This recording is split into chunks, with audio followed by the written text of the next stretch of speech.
scholars, we're back again with Read Aloud. Today we're going to read part 5 of The One and Only Ivan. Before we get started, we're going to talk about why we are revised understanding. We're doing this because we need a better understanding of the lesson in the story.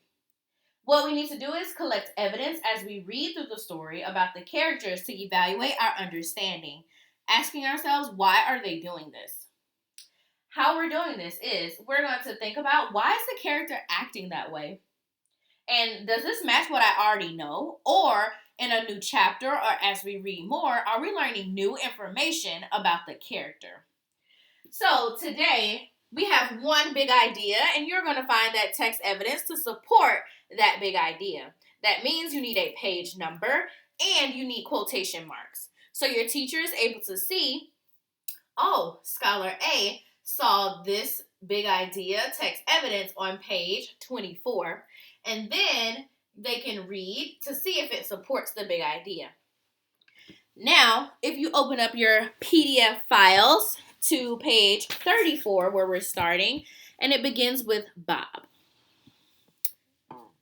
Bob. I explain my plan to Bob. Ivan, he says, trust me on this one. The problem is not your appetite. He hops onto my chest and licks my chin and checking for leftovers. Bob is a stray, which means he does not have a permanent address. So he is so speedy and willy that the mall workers long ago gave up trying to catch him. Bob can sneak into cracks and crevices like a tracked rat. Bob lives well off the ends of hot dogs and pulls from the trash. For dessert, he laps up spilled lemonade and splattered ice cream cones. I've tried to share my food with Bob, but he's a picky eater, and he prefers to hunt for himself. Bob is tiny, weary, fast like a barking squirrel. He is nut-colored and big-eared. His tail moves like weeds in the wind, spiraling, dancing. Bob's tail makes me dizzy and confused. It has meanings within meanings, like human words. I am sad, it says. I am happy, it says. Beware. I may be tiny, but my teeth are sharp. Gorillas don't have any use for tails. Our feelings are uncomplicated. Our rumps are unadorned. Bob used to have 3 brothers and 2 sisters. Humans tossed him off the truck of the freeway when he was only a few weeks old. Bob rolled into the ditch. The others did not.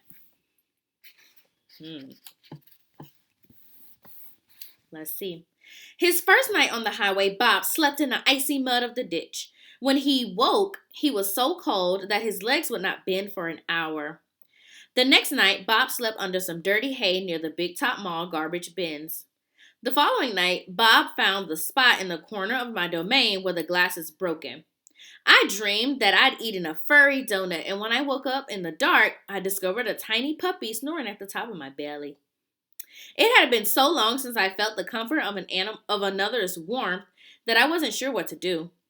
Not that I hadn't had any visitors. Mark had been in my domain, of course, and many other keepers. I seen my share of rats zip past, and the occasional wayward sparrow had fluttered through the hole in my ceiling. But they never stayed long. I didn't move all night for the fear of waking Bob. Wild. Once I asked Bob why he didn't have a home. Humans, I noticed, seem to be irrationally fond of dogs, and I couldn't see why a puppy would be easier to cuddle with than, say, a gorilla. Everywhere is my home, Bob answered. I am a wild beast, my friend, untamed and undaunted. I told Bob he could work in the shows like Snickers, the poodle who rides Stella. Bob said Snickers sleep on a pink pillow in Mac's office. He said she eats foul-smelling meat from a can. He made a face. His lips curled, revealing tiny needles of teeth. Poodles, he said, are parasites. Picasso. I know that Bob is a dog and his family has passed. Remember, that is our big idea. We're trying to figure out what evidence we see in the text that supports that big idea. Max gives me a fresh crayon, a yellow one, and 10 pieces of paper. Time to earn your keep, Picasso, he muttered. I wonder who this Picasso is. Does he have a tire swing like me? Does he ever eat his crayons? I know I have lost my magic So I try my very best. I clutch the crayon and I think. I scan my domain. What is yellow? A banana. I draw a banana. The paper tears, but only a little. I lean back and Mac picks up the drawing. Another day, another scribble, he says. 1 down, 9 to go. What else is yellow, I wonder, scanning my domain. I draw another banana, and then I draw 8 more. 3 visitors. 3 visitors are here, a woman, a boy, a girl. I strut across my domain for them. I dangle from my tire swing. I eat 3 banana peels in a row. The boy spits at my window. The girl throws a handful of pebbles. Sometimes I'm glad the glass is here. The visitors return. After the show, the spit pebble children come back. I display my impressive teeth. I splash in my filthy pool. I grunt and hoot. I eat and eat and eat some more. The children pound their pathetic chests.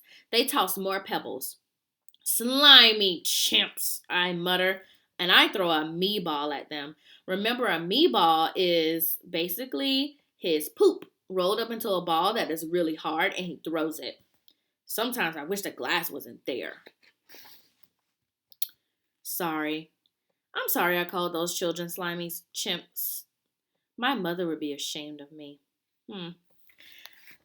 Well, that was a very interesting chapter. This chapter was really just about Ivan being lonely in his cage and he's not sure what to do. We're thinking about what happened with Bob and his siblings. You're going to find the page that talks about what happened to Bob and his family and how that he's just like Ivan and Stella and alone. You're going to find that one piece of evidence on that page. I'm not going to give it to you. I was going to give you a hint. Now you're going to find that text evidence with the big idea. I can't wait for you to have the page number and the quotation marks. See you next time.